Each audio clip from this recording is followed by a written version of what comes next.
Akatale byebimu ku bintu abakugu bye batuwabulako okusooka okunoonya ng'otandikawo business era bakugamba oba oyagala okusiga ensimbi mu kino ekintu sooka onoonye akatale oba ng'olina omukugu akubuuza akatale ko weekali. Ekyo ky'olunaku olwaleero mu program eya Pakasa tugenda kutunuulira nsonga eyo. Akatale kyeki? Okanoonya otya?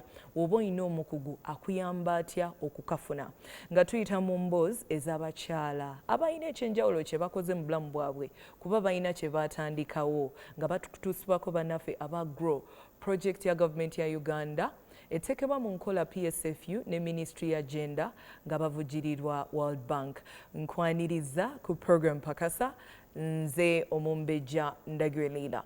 Mu studio tulina abakugu kabatubuuzeeko tweyongere okulambulula omulamwa gwaffe. Ekyo ky'olunaku olwaleero nja kutandika n'omukyala aninaanye. Twesimye okuba nawe ku program Pakasa. Nange nsanyuse nnyo okubeera wano. Buuza ku balabi baffe amannya n'omulimu gw'okola. Bannaffe abatulaba ku TV ne ya Bukedde, amanya gange nze Jackie Nansubuga. Nkola ne company bagiyita Quality Management Services Limited. Tubadde mu business kati emyaka 21. Kyenkola kwe kusomesa abantu, abakyala, abavubuka soft skills. Muyinza okwebuuza soft skills eki? Byebintu ebitali tugenda ne tusoma mu ssomero oba n'osoma n'ofuuka lawyer oba n'ofuuka n'otandika business yo. Naye ate okuba ng'osobola okubeera ow'obuvumu kyetaagisa okuba ng'osobola okumanya ebintu nga ki kye njagala okukola ddala kituufu ki, settinga ntya goals zange, confidence, kubanga ekya confidence ekyo kituyisa bubi olusi twetya. So ebyo byonna tuyamba ne tusomesa abantu ne bategeera ki kye basobola okukola okuyitamu nga bamaze okumanya nti bagenda kukola kino naye ate nsobola ntya okubeera successful. Tweyanza nnyo. Ate ku luuyi luli tulina omukugu omulala twesimye okuba nawe ku program Pakasa. Neyanziza Omumbejja, neyanziza okundeetako ku Pakasa. Amannya nze Nantambi Christine, ndi mu company gye bayita Stina Enterprises, atandikibwa mu 2012. Tulunda enkoko, tulina ebikozesebwa mu nkoko n'okusomesa abantu business. Twesimye okuba nammwe. Ndowooza abakugu mubawulidde. Tulina abakugu beereere ekitegeeza gwalina obuzibu n'okunoonya akatale. Ebibuuzo byo bigenda kuba nga biddibwamu. Nja kutandika nawe omukyala Nansubuga. Omwaka 2023 gubulako wiiki ntono nnyo okugwako. Omukyala atulaba essaawa zino ku sayidi ey'akatale alina bizinesi ennene, alina bizinesi entonotono. Tulinawo ne ba-techpreneurs nga ye wa social media bakozesa mikutu gimugatta abantu ba tekinologiya okufuna akasente. Bw'aba ayagala okunoonya akatale atandikirawo. Omanyi kati emirembe gikyuse. Luli twatulanga mu bizinesi zaffe ne tulinda bakasitoma ne bajja. Naye kati omulembe guno ebintu bikyuse. Kati omukyala ali eyo olina okutegeera kati omulembe guno gwa technology, gwa digital. So olina okuba ng'osobola okufuna akasimu ka smartphone obeere ku internet, olina okweteeka ku internet n'oyogera ku bintu by'olina n'ogamba bakasitoma bajje. Edda twabeeranga awo ne tugamba nti no ebintu kimanyi n'abantu bamanyi tuno ekintu kyentunda kyennina kirungi era bajja kujja bansange kubanga bamanyi byentunda birungi. Naye kati emirembe gikyuse, olina abantu kubagamba tino ndi wano mujje n'ebintu n'obiteeka ku internet. Kati n'ofuna bakasitomazi wano mu Uganda ne mu senzi ez'ewabweru ne bakulaba. Okay, Christine, njagala twogere ku muntu tanatuuka maybe ku level ya teknologiya atandika obutandisi. Tulina bamama baffe abaluka emikeeka, abakola obugato buno obwa crafts, abasiba enviiri. Wemba njagala okutandikawo business, ki kye nnina okumanya ku katale? Neyanzizza nnyo. Bamaama abo n'alirowoozezza nga tebanakutandika business yonna.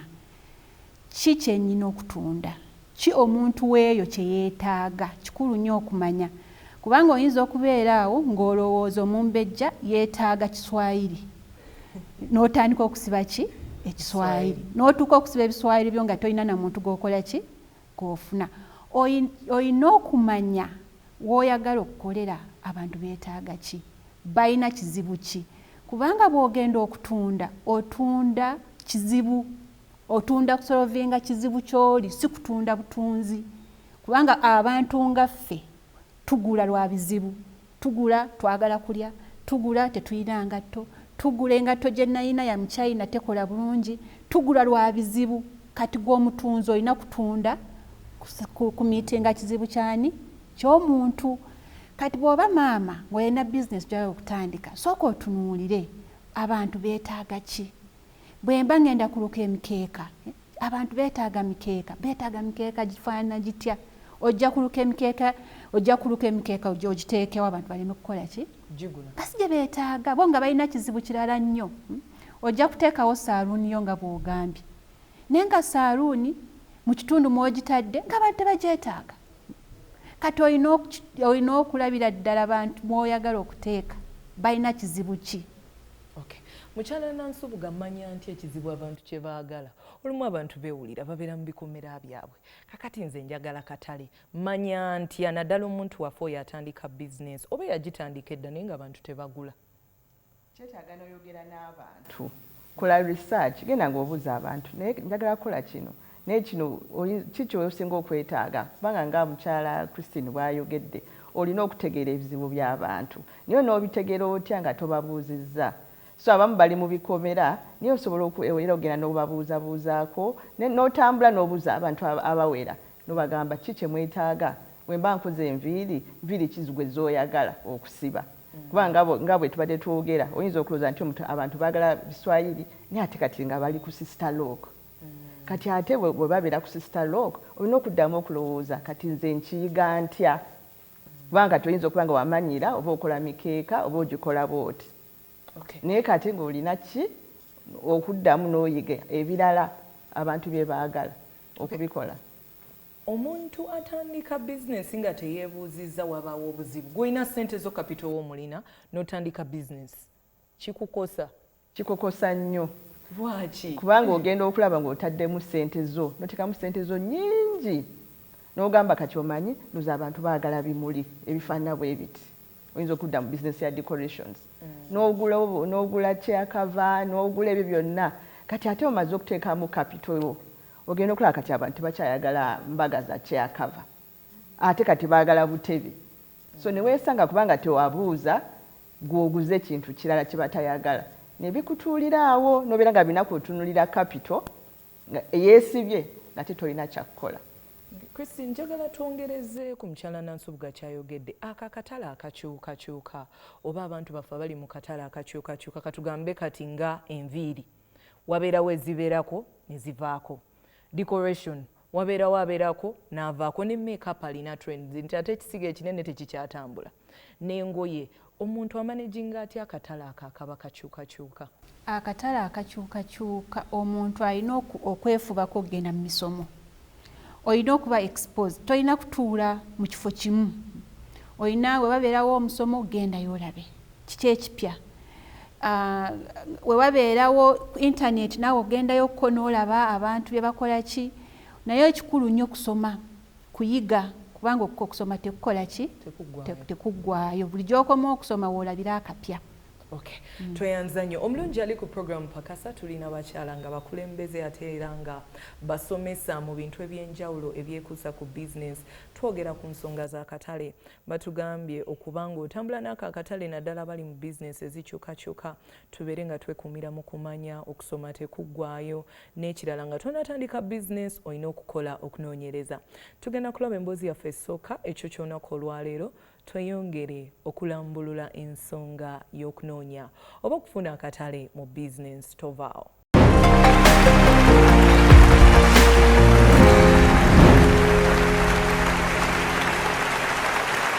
Bizinensi z'okwambaza n'okuyoyota abantu naddala bakyala okulabikira ddala obulungi gye gimu ku mirimu egikolebwa kumpi buli muntu afunamu kasente mu kibuga. Kyokka ekyabula abantu abakola bizinensi ez'ekika kino kuba naabwe bwe bali mu kisaawe kye kimu kwe kulembeza omutindo kubanga teri muguzi ayagala kibi buli omu ayaayanira kya mutindo. Faith Namaalwa mukyala musomesa mukugu yatandikawo bizinensi gye yatuuma Grammar and Pop Accessories ng'eneetunda ebintu eby'enjawulo ebyo ebikozesebwa mu kwewunda kw'abakyala omuli ensawo, necklace, earrings n'ebintu ebirala ebigwa mu kkowe eryo. ono kagabane naffe engeri gye yatandikamu bizinensi eno. Mikwano gyange be nasoma nabo balabanga mu nyambala yange waliwo enjawulo, so nalize nzikiriza mbu n'obeera okola sciences olina okulabika obulungi, olina okufaanana obulungi, si lwakubanga osoma nnyo ebitabo you show up anyhow.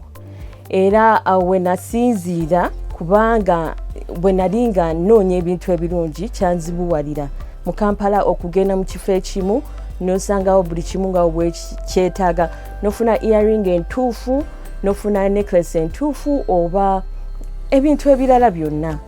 Era we nasalawo mbu njagala kutandika business, natandika nga hobby. Nali nina ebintu ebirungi nga nkubira mukwano gwange oba omumbejja Leilah nina earring ennungi jangu olabeko. Nagamba jangu osinkane ku Bukedde Vision Group offices ku ssaawa zino. Faith atubuulidde nti mu kusooka guno teyagutwalanga mulimu, wabula yakolanga ekintu ekyali kimunyumira. Era amazima business yaffe yatutumuka nnyo mu lockdown period COVID, kubanga even the online sales twali tulina abantu aba ordering online and netukiyitamu ekiseera ekyo. Of course, sister business had just started. COVID was a hit, but also it was a blessing in disguise. Ebimu ku bintu ebisoomooza abantu abatandikawo bizinensi ng'eno, Faith ensonga y'akatale yagisanze atya? Akatale akange katandika n'abantu bemanyi, katandika ne relatives, katandika with friends. Oftentimes abantu bagala abantu batuguleko naye tetu investing mu kubuilding relationships. So most of my clients, the first clients, were my business affiliations, the people I've been working with, the people I've been supporting. For example, organizations I've been working with, the staff that I've been with in the field are the people who supported me first. And okuvaawo ne batandika okurefaringa eri abantu abalala, nabo ne bajumbira business. Omuntu alaba Pakasa essaawa eno ayagala okumanya ebimu ku bintu ebitundibwa oba ebikolebwa mu Glam and Poppy accessories. Glam and Poppy accessories is mainly our niche. Tumanyiddwa lwa fascinators. Ate si fascinators, just any fascinators. Oba eziri mu mass production. Fascinators zaffe ziri unique. What I can say, they're handmade. Personal nja kugamba mbuno nga mu business omuntu yeeyongerako guno omwaka nasalawo mbu njagala kuyiga kola ekyo kyentunda. So ne fascinators nezimu ezisinga zazeekolera. Buli muntu alina bizinensi y'amaanyi ennyo mu ggwanga lino alina ebintu by'akoze ebyo ebimuyambye okufuuka omugundiivu mu bizinensi. Ye Faith, biki ebimuyambye okufuuka ow'amaanyi? Bizinensi eyange eyimiriddewo ku lwa nkolagana n'abalala. Wano sikola nzeka. I have partners ne mukutandika, but my partner is Dora Shemere ne mugamba oyagala nnyo ebintu bya fashion jangu tukole wamu. Kati at the end of the day fenna buli omu abeera ne kyaleeta kuki contributing that makes all of us greater. Abantu nga Faith, enteekateeka ya gavumenti ya Grow beetunuulidde okwongera okukwatirako okulaba nga bongera okufuuka ab'amaanyi mu kisaawe ky'ebyobusuubuzi n'okuvvuunuka okusomoozebwa kwe basanga. Okusomoozebwa kwensanze mu bizinensi yange has been ebintu ebiri mass produced from China. The competition with handmade things, kubanga ekintu ekiri handmade kitwala obudde. It can take me a week to make one headpiece. Atenga China jafulumya maybe the same design in different colors, but of course my design which is handmade can't be done. But ezaabwe kati omuntu wajano ng'ayagala fascinator tamanya njawulo between what is mass produced and what is handmade or custom made. So netwala obuvunanyizibwa okusomesa oyo omuntu buno kino kiri mass produced, kino kiri exclusive, handmade or custom made. Kati Faith Namaalwa kabeera ekyokulabirako eky'amaanyi eri naddala abakyala abalowooza nti okutandika bizinensi oyina kusooka kuŋŋaanya bukadde na bukadde bwa nsimbi. Bawagiddwa Grow, projekiti ya gavumenti ya Uganda eddukanyizibwa PSFU ne Ministry ya Gender ng'evujjirwa World Bank. Emboozi ya Faith Namalwa byebimu ku bintu ebitulaga nti mu kintu ky'oyagala osobola okujja mu business. Mukyala musomesa naye abantu balabanga ennyambala erimu ate ak'ensusu oba akantu ak'enjawulo. Ye n'asalawo atandike okukola ebintu ebitonotono omuntu okulabika obulungi ng'ayambadde, akola fascinators nga we muzirabye n'obuntu obulala katugambe bu headbands biki ebyo bisobola okukyusa engeri gy'oyambala oba engeri gy'olabika. Kitegeeza nti oba olina ekintu ebiseera ebisinga bizinensi eyinza okuba nga eri awo naye nga tokimanyi. Mukyala Nansubuga, Faith omulabye, njagala tutunuulire ensonga y'akatale eri abantu abakola ebintu nga biri unique. Kati nga yakola fascinators ekintu kyanjawulo, atugambye nti olumu n'abantu ababireeta nga biyitirivu nnyo ababisuubula e China ayina okuvuganya nabo oba olumu kwe kusomozebwa kwalina mu bizinensi ye. Omuntu nga nkola ekintu ekyenjawulo tubalina bangi mu bizinensi oba wano mu Uganda, nkoze ntya okufuna akatale? Ekisooka olina okumanya bakasitoma bange be baani. Kubanga kasitoma obeera ng'okola ekintu ekiri unique, si buli omu ali kasitoma wo. So olina okulaba baani abagenda oba mu mikolo nga bambala fascinator. So olina okulaba nti ekintu kye kati nga mukyala Faith Namalwa byakola si bintu byakola nti kati biri muntu agenda ku mbaga abyambala. So alina okunoonya n'anoonyereza baani abo kati mu Uganda abambala fascinator. Kati abo bennyini batagetinga. Kati adde n'addamu neyebuuza kati njogera ntya nabo mu marketing language. Ne bawulira nti no fascinator ekoleddwa wano mu Uganda eyange gye nnina kubanga eri handmade esinga eri eya China kubanga ayogedde nti no waliwo mass production. Kati omuntu agula ku mukyala Namalwa tayagala kwambala kintu agende ku pate asange bali babiri oba basatu abakirimu. Ye omuntu amugulako ayagala akigule amanye kino nzenze kacha akirina mu Uganda yonna oba n'atambula wa kyange. Oyogedde ku kintu ekikulu ennyo, oyogedde marketing language. Abantu abasinga tetukiyina oba tetukimanyi. Njagala tulambulule we twogera ku lulimi olw'okutunda oba olw'abakitunzi tutunuulira bintu nga ki eri omuntu ayagala okuyiga? Kati omanyi oluusi kati nga ffe abakyala tulowooza kandi ntemu ekintu ekirala tulowooza nti no buli kimu nze nina okukikola. Naye ng'ate woba ng'oyagala okweyongera mu marketing olina okufunayo abantu abalala ababisoma. Olema kulowooza nti no kati nze ngenda okukola oba kati nga fascinator ate nze mwennyini ngenda okukola ki okuzoogerera. Kati tulina okulaba baani abo abavubuka ababisomye asobola okuwandiika ebigambo ebinaleeta abantu bawulira nti no ki njagala gula fascinator eno. Kati nga bwe tuli ku show eno si buli omu asobola okubeera nga gw'omumbejja n'anyumisa show. So kati biri wamu olina okulaba nti no kati omukyala kati nga show ya Pakasa tuli mu grow project omumbejja yajja okusobola okukola ki okwogera n'abantu okukigusa.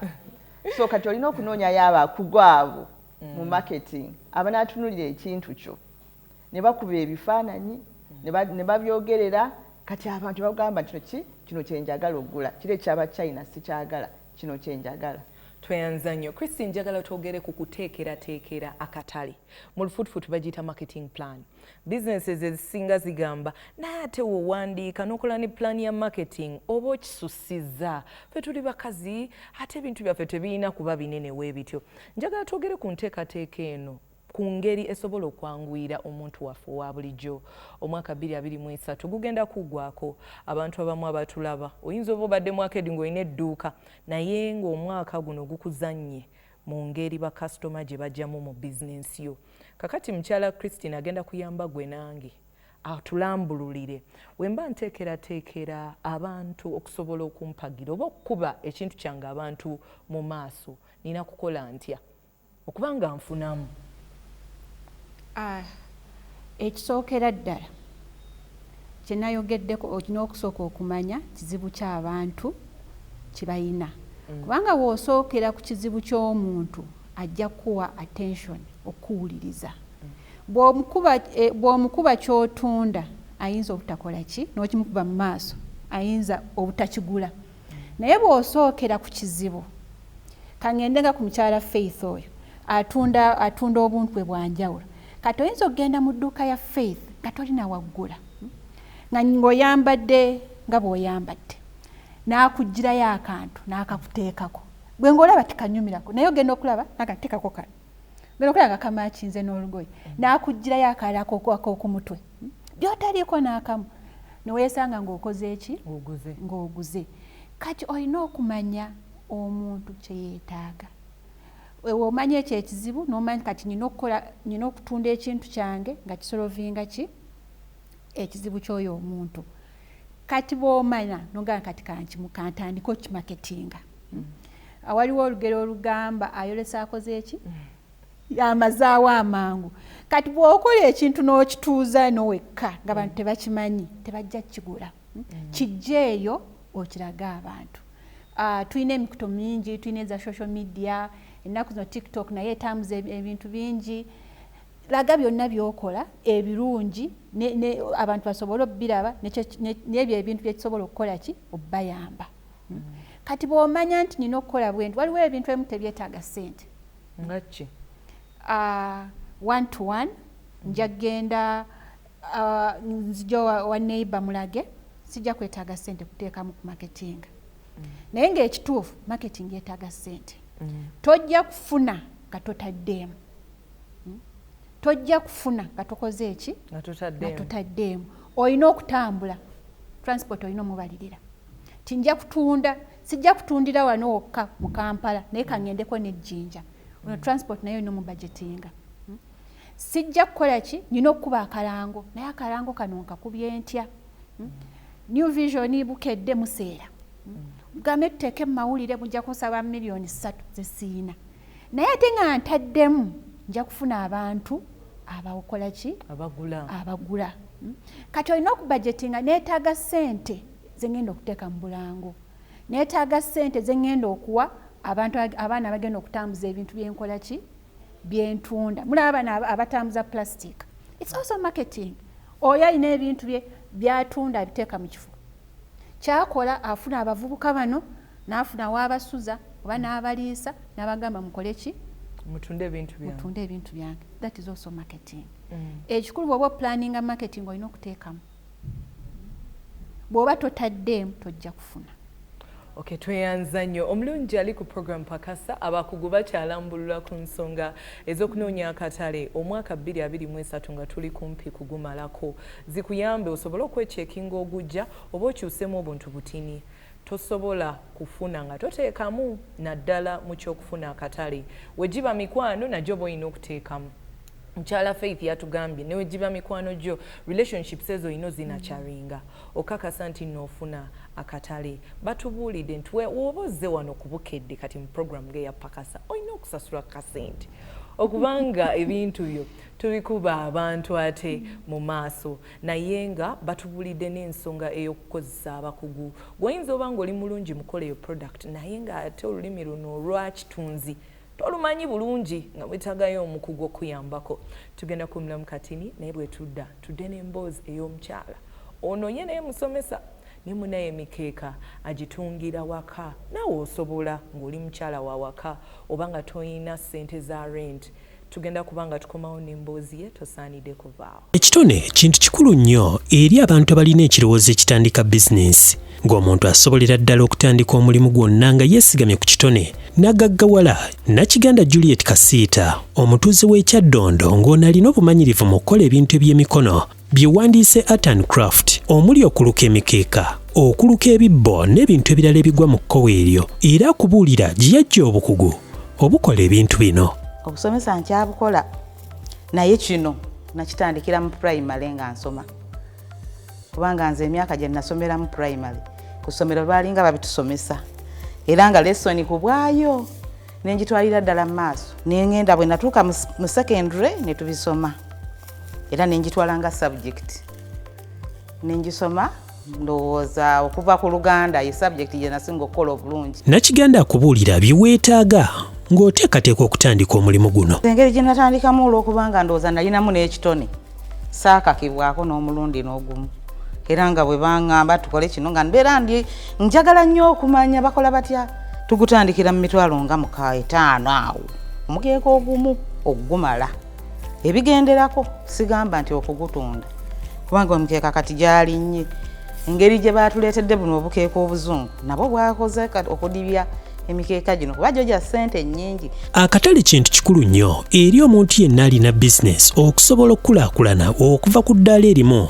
okudda ku ddaala erya waggulu. Ono akatale gy'atunda ebintu by'akola akasanze atya. Bwe mba nga nze nteredde butereezi kukola akatale weekali naye si keek'amaanyi ate ekirala ndi bannaffe batujooga batwala emulimu gwaffe guno nti gwa wansi nnyo oli ajja kugamba ddaba ebintu olonda bironde wali so nga bambi nkugambye nti bwe mbanduka ekibbobo obuntu obwa peak fair tuteekako ababunoonya nabo ba ssente era n'omuteeka n'akugamba nti ekikapu bwekiti ekikutiya bwekiti kya ssente bweziti kati kyembakugamba nti ekintu tewakyaliyo kya bwereere naye nga akatale nga bwe muzze mujja twongeramu okutubustingamu. Ffenna tutandika bizinesi ng'ekigendererwa kyakufunamu okusobola okukulaakulana. Gwe omulimu gwakola gulimu ssente. Era nga nkugambye omukeeka guno nti ebikola bwe mba nga nguze ensansa nga nziguze buguzi zonna mala nga maliriza nga spendinze emitwalo 6 oba 5 kisinzira sayizi y'omukeeka ne design kubanga mulimu gino emikeeka egy'ensansa ennene gitwala ensansa nnyingi nnyo lwakuba nti gyo giggwa mangu ate gino egy'obusansa obutono gikekkerezaako naye kalwawo okuggwa. Abantu abasinga okutwala ebintu byaffe bino bantu nina mikolo nina emikolo omuwala wange agenda kufumbirwa batono nnyo waliwo lwe tufunamu ku order nga zeebweru oluusi oli nagamba kola ekintu bwekiti naye nga tomanyi bagenda kikozesa ki. Nakiganda agamba nti okufuna mu mulimu guno kyetaagisaamu obwegasse era kubuulira engeri obwegasse gye bumuganyudde. Okubeera nga toba na kizibu ne kikunyigiriza wekka okyogerako ne banno n'okuba nti bwe mukolera awamu omulimu gwanguwa mufunamu mangu bamutaddemu ssente ne mugamba kati tutudde tukola kino nakino nakino nakino ne mwewa ne time tuba tumala mangu omulimu naye nga bw'obeera wekka oba toyina bw'ovaayo. Ono agamba nti ebisoomooza bizinesi bingi nnyo era tunuulidde enteekateeka ya gavumenti ya GROW okwongera okugaziya bizinesi ye. GROW project tusaba etugonjolera ekizibu ky'akatale boozi n'okudupustingamu kuba kati ne capital nayo yennyini sanga omukyala ng'alina obusobozi asobola okuluka naye agamba maama ebyo byabalina ssente wabwa n'atuuka ensansa yabakubalira mbalire 1,214 nti siringi 5. Yo waayi mitendera ki gy'agoberera nga n'akola ebintu bino? Mukeeka nga n'agutandika okuguluka nsooka kugula nsansa bwe mba nga nze nzeefumbidde nzigula ne nzisiba bulungi osiba obuganda bw'omala obusiba n'ofumba fumba langi z'oyagala onoteeka mu mukeeka gwo kati bw'omala okufumba n'ozitereka bulungi n'ozaanikako oba oyina effumbiro eryaffe eryedda ery'omukka ery'enku n'oziwanika awo waggulu ne zikalira okwo naye bw'oba toyina tuteekera awo ku musana nezikala mpola mpola era toteeka mu musana mungi kuba gujja zikutula. Bw'omala bwe ziba zikaze n'oyuza ensansa bw'omala oziyuza n'otandika omukeeka n'oluka omukeeka n'omala okuguluka n'ogusona bw'omala okugusona n'ogusandaga omala okugusandaga n'oteekako ensandago yeeno gyenduka eba nsandago y'omukeeka gwe era weegulya. Nakiganda alina entanda gyasibiridde abantu abanyooma emirimu. COVID bwe yajja nina gye nnima eyo ne ŋŋamba abannaaye katugende nsimba ebijanjaalo ndaba wiikisi 2 tunaaba tuzzeeyo nga bwe tulowooza wiiki 2 tunaaba tuzzeeyo ku ssomero ne nayingira ekibira ne ntema ensansa ne nduka emikeeka gye nnaluka nagyejjamu akakadde kamu n'ekitundu naye nga ndi kuwaka nga nkolera ku ssimu Katonda yansaasira data namufuna bannali walako naye nafuna ssente eziteekako data nentandika okupostinga emikeeka. Bawagiddwa GROW projekiti ya gavumenti ya Uganda eddukanyizibwa PSFU ne Ministry ya Gender ng'evujjirwa World Bank. Emboozi ya Nakiganda bye bimu ku bintu ebigenda n'omubala ogwa season 1 ya Pakasa gye twatandikira eri nti tandika n'ekitono ky'olina. Teweetaaga kawumbi kola business, teweetaaga bukadde bungi. Kasita obeera ng'olina capital w'omu mutwe, naddala abantu abalina obukugu mu mirimu gino egy'emikono, oba osobola okutandika. Mukyala Nansubuga njagala tukwate awo. Omwaka guggwako, abantu abasinga bazzeeyo ku drawing board. Bagamba kino kigaanye naye nsobola okutandika na kino. Omukyala Nakiganda y'omu ku batulaze nti okuluka emikeeka osobola okufunamu akasente. Njagala tutunuulira abakyala abasigala ewaka. Njagala tutandike n'emirimu gye basobola okukolera ewaka n'engeri gye basobola ogimaketinga. Naye ka tutandike n'emirimu egiteetaaga capital mungi. Ndi housewife, mbeera waka nga nsobola okugukola. Mirimu ki egyo? Omanyi kirungi noweetunuulira kati nga kiddala kigwe mwennyini nosooka neweebuuza ki kyoyagala mu bulamu bwo. Kati oyinza okwesanga kino kufumba oli mukugu era bw'ofuna abagenyi awaka bagamba bannange mukyala gw'ofumba. Ng'osobola okutandikaawo ka bizinesi ako n'ogamba abantu manyi obanga olina omukolo mpita nja kuba nga nkufumbira. Kubanga ennaku zino ebintu byakyuka, abamu abantu bakyayagala kwetawaanya. Kino kati nfunye abagenyi oba leero Krismasi ate era ngende mufumbiro nfumbe pata etuuke nga ndi mukoowu. Kati oyinza okubagamba nti nno nze bwe munampita nja kubayamba okukola ki okufumba emmere eyo. Kati neweesanga kati omulimu gwogwo teweetaaga capital, teweetaaga nti no bakati nina okugula kino n'ekiri. Bali bennyini baba bamanyi tino kati gwe okutandika naawe tonaba kufunayo kintu kipya kyolina, tolina ssente zagula kintu. So ne bagula emmere yaabwe ne babeera n'amasowaani ne bakuyita. Naye kati nga bwe bagenda nga bakusasula notandika naawe okutandika ogula mpola mpola n'ogamba kati nguzeeyo containers n'ateekamu emmere mpola mpola bw'otyo n'ogenda okulaba nga ki nga bizinesi yeeyongera mpola mpola. So kati kirungi n'otunuulira ki kye nnina, ki kye nsobola okukola nze ng'omuntu. Kuba kati omukyalo oyo gwe tulabye akolera waka yali musomesa naye akubuulidde nti ensonga y'akatale kikyali kizibu kinene nnyo mu bizinesi ye, newankubadde omutindo gwo agukola ndowooza omukeeka ogulabye n'ebibbo omutindo mulungi. Bakoze batya naddala abantu abakolera ewaka? Abantu abakolera awaka balina okulaba nga bafuna groups ze bakoleramu. Kubanga groups ezo zibayamba okusinziira mu marketing ebintu bye bakoze, okufuna obutale, okufuna capital, zibayamba nnyo. Kubanga ayinza okubeera awaka nga ye mwennyini nga tajja kumalako, nga yeetaaga bakyala banne ku kyalo. Kati alina okumanya nti nkoze naani ku kyalo, tukoze tutya. Bw'avaawo ayinza n'okwemaketinga mu church, abakyala basaba nnyo, tebava mu groups, babeera ne groups z'abakyala, babeera groups za church. Eyo yonna basobola okukola ki? Okwemaketinga. Abantu abakola emirimu egy'emikono ng'abo ng'omukyala w'omulabye olumu basinkana obuzibu awo ku soft skills oba ku bintu ate ebitali byakwatako. Njagala tulambulule omuntu okusobola okuba a full package. Soft skills kizasobola okwongera ku bino eby'emikono byakola.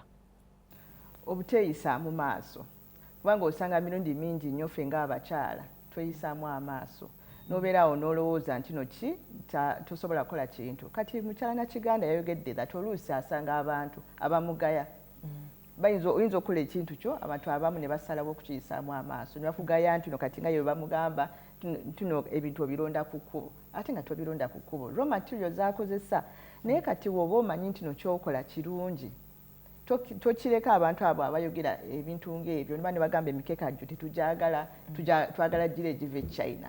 Kati gwe obanga weekakasa n'ebintu by'okola soft skills bwe zikuyambamu. Kati omuntu aba ayogera nti oba ekintu kyo kibi, gwe ebintu byobironda ku kkubo ng'ogamba nedda, toggwamu maanyi. Tulambulule ku soft skills ezo ezireeta ebintu nga obutemala mu maanyi, obutekkiriranya, abantu basobole okuzeeyigiriza. Abamu bazimanye n'okuzimanya basabe abakugu babayambeko okuzeeyongerako. Kati oluusi ekituyamba okuddamu n'obeera nga tuweeyisa mu maaso okwetaba mu misomo, kubanga ekyo twakyogeddeko. Kubanga woba omanyi nti no mmanyi omuntu ne bw'ayogera ki oba weekakasa. Kati emisomo mingi egiriwo abantu gye bateekawo ne bayita abakyala, abamu banks ezimu zirina emisomo. Kati w'owulira ng'omukyala nti waliwo emisomo, tobeerawo awaka n'osigala n'ogamba nti ezo ki si gyange. Kubanga oluusi era kubanga oba tolina confidence owulira nti waliyo emisomo ogamba atuna balina kubeera bwe batya abagenda balina kubeera bwe batya abagenda kati olina okubeera omukyala oba nga oyagala okwejjayo mu bwavu wowulira nti waliwo omusomo wano genda waliwo omusomo wali genda sookayo ojja kwesanga kino abadde nga yeeyisaamu amaaso bwe batandika okusomesa ne bakusomesa ojja kutandika okwekakasa. Okay.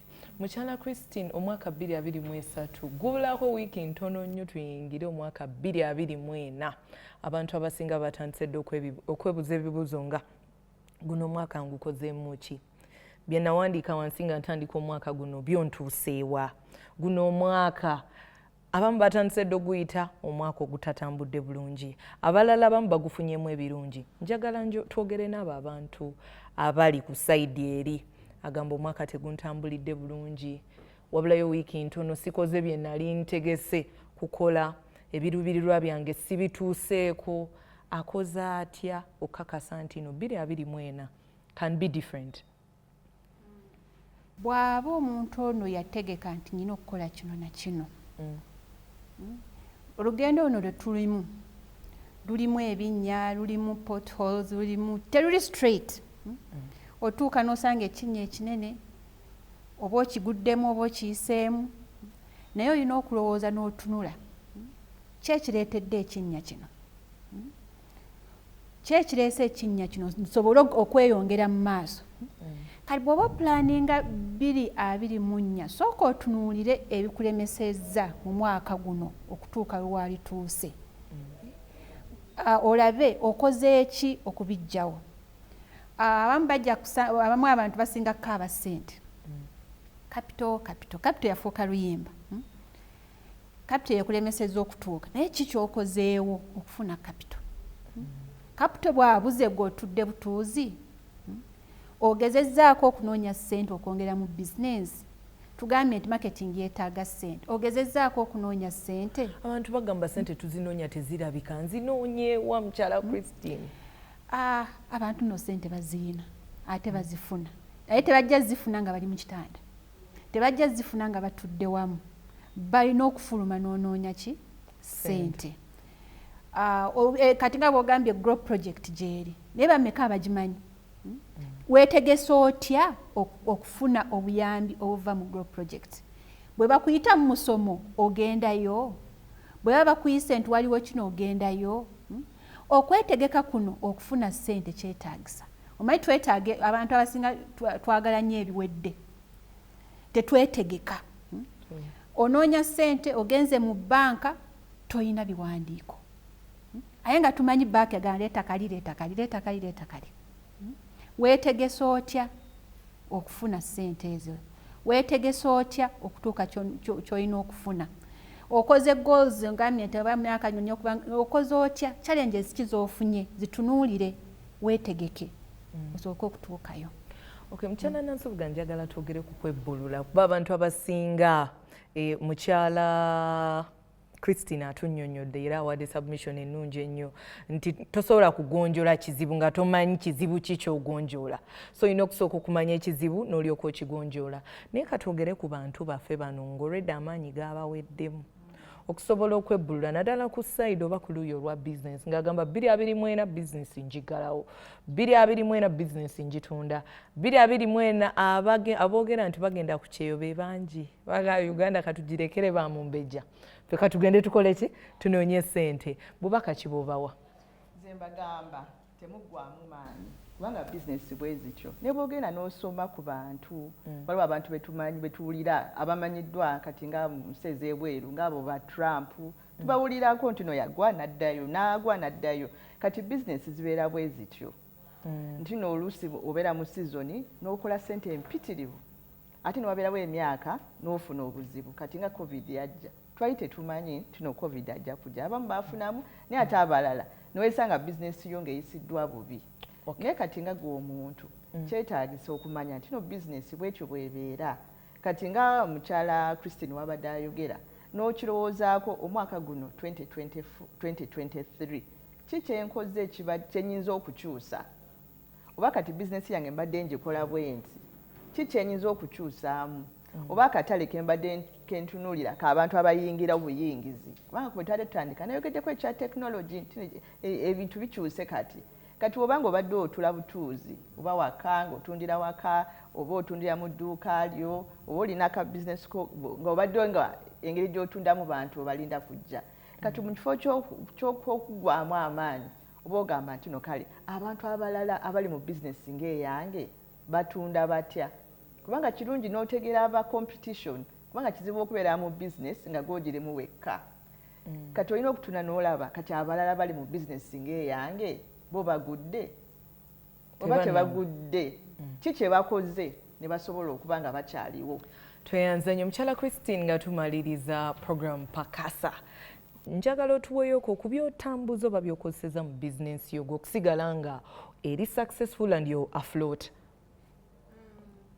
Kanjogereko ku kino ng'abakyala kiri part of the soft skill. Ngenda kuwa example oyinza okugenda mu dduuka nga tomanyi kyoyagala kugula lugoye lwoyagala kugula. Omukyala abakyala abamu balina engeri attitude nga tajja kuwa time kukola ki kunnyonnyola by'atunda akuba ekintu mu maaso takikoze takikunyonnyodde omugambe njagala olugoye bwe ruti akube uniform nedda si lwe njagala akuleetera olulala mukomerera nga akuvumye n'okuvuma nti okoze eki omumalidde obudde. Tebalina bugumiikiriza bunnyonnyola kasitoma ate kasitoma bagamba is the king. Ne waabuuza ebibuuzo 100 bigumire obe musiru oddemu abalala bakubuuza nga baagala kulaba amagezi go oba asobola okukolagana naawe. Kati ojjukira characters zaffe ezimu omuntu ayinza okubuuza ebibuuzo bingi n'onyiiga n'onamalira obudde naye ate nga yagenda okukola ki okuwa ssente eziwererako ddala. Tulina okuba patient ne baani ne bakasitoma. Olina okubaako n'akaseko buli ssaawa. Tugenda ne tunyiigira eyo emabega ate ne tujja ne tubireetawa mu mirimu ne tulalega ne kasitoma nti tulina ebizibu awaka. Bw'oba n'ebizibu awaka bireka awaka kasitoma muwe eki ekisinga muwe ekisinga oseke. N'ekirala kasitoma muyige. Bw'oba olina kasitoma ng'ajjanga emirundi egisukka 2 manya erinnya lya kasitoma olwo oluddako muyita erinnya. Omanyi wekitegeeza omuntu okuyita erinnya nga tokisuubira naye Christine nsanyusa okukulaba. Abaana bali batyabe eyo gundi gy'owa kasitoma olanja kukomawo nkole ki akuguleko. Yiga amannya, relate with people, seka nabo, mwogere n'oba nga si byazze ggula yogerako ebiri related omuntu afune trust. N'ebiseera ebisinga tuba n'ebizibu omuntu ogenze mu dduuka yeebase eri wansi mu ntebe oyise takuddamu n'oyita n'okonkona abakyala takuddamu. Naddala mu akeedi omwo bali omwo mu akeedi empisa embizi bali bubi bane abakyala oba nodda mu dduuka ng'oli ali ku ssimu. Mayi wekitegeeza ng'ogenze mu dduuka oli ali ku ssimu olina ky'obuuza takuwadde n'attention. Bamanyi no tugamba gw'oli mulambuzi toze kugula. Tontunuddeeko kugumbuuza nnyabo tukuyambye ku ki oli ku ssimu tukuyambye ku ki nnyabo. Sobola kudda so enneeyisa yaffe nga tutunda erina okukyukamu. Okay, tweyanza nnyo. Omulungi ali ku program Pakasa biggwa byokya ndowooza owulidde oyinza okuba oli mu akeedi ogamba bizinensi emisolo gitutwala rent naye nga gwe buzibu bwa bizinensi yo oyisa bubi abantu mu kwewulira we batuuka awo wooli wootundira ebintu abantu bakubako liiso limu omuntu omulabira ku lugoye lwayambadde nti ye tajja kusobola kugula. Tukyusemu kuba buli muntu yenna ku buli mutendera asobola okuba kasitoma wo olw'enneeyisa ennungi oba engeri gy'oba omukutemu ejja okumusikiriza okuba nga akugulako ebintu. Ensonga ya kasitoma care kikulu nnyo naddala mu kunoonya akatale kuba oyinza okuba olanga ne Bukedde TV esinga okulabibwa mu ggwanga oyinza okuba olanga ne Pakasa show ya business esinga okulabibwa mu ggwanga naye ng'abantu bwe batuuka awo wootundira ebintu nga gwe buzibu bwa bizinensi yo tulina okuba nga twekyekinga. Nenga tukujjukiza program yaffe kutusibako banaffe aba Grow Project kuyambako omukyala kuva ku ddaala waali kudda ku ddaala ddala okubanga eteekebwa mu nkola n'aba PSFU awamu ne Ministry ya Gender nga bavugirwa World Bank. Tugenda kufuna obubaka okuva ewa Project Coordinator owa Grow. Tosaanidde kubusobwa katubulabe.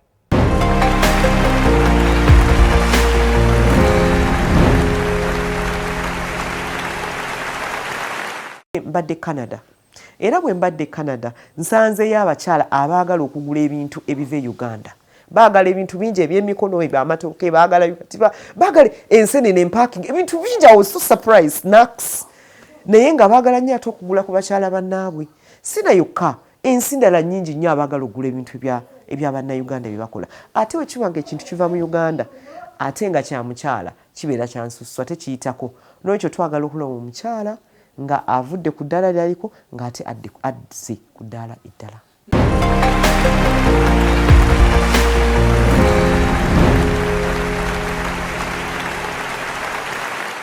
Nga tuli kumpi kumalako mwaka 2023 abakugu batubuulidde okuba nga twekubamu torch mu lufuutufuutu kye bayita self assessment.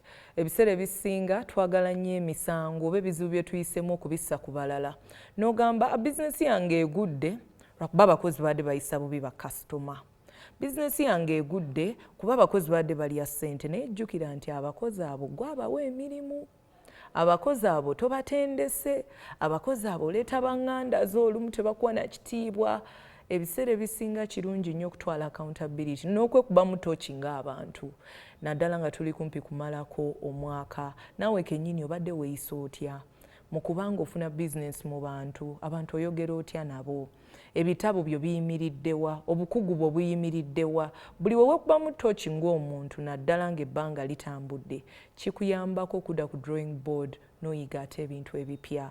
Nkwebaza okulaba program Pakasa tukutuusibwako Grow Project ya gavumenti ya Uganda ng'eteekebwa mu nkola PSFU ne Ministry ya Gender ng'evugirwa World Bank. Nkwagaliza ekiro ekirungi, sula bulungi, weeraba. Growth Opportunities and Productivity for Women Grow Project ya gavumenti ya Uganda eddukanyizibwa Ministry ya Gender ne PSFU. Grow Project yakumala emyaka 5 ng'eddukanyizibwa mu bitundu bya Uganda byonna ng'etendeka abakyala emirimu gye beetandikiddewo okuyiiya enkwata ya bizinesi, okubongera obukugu n'okubakwatagana n'abakyala abatuntumuse oba ebitongole wano n'ebweru w'eggwanga okukulaakulanya bizinesi n'okubateekerateekera ebifo eby'okubayambako nga bakola emirimu gyabwe. Abakyala abaagala okwewola bakuweebwa ensimbi okuli amagoba amatonotono. Grow eteekateeka okukwata abakyala abasukka mu 60,000 ng'e3,000 bali mu bifo ebyebudamizza ababondabonda. Abakyala balina ebisaanyizo okufuna ssente kwe kuli abali mu bibiina, Sacco, Microfinance ne banka ezirambikiddwa. Pulojekiti eno evujjirirwa World Bank.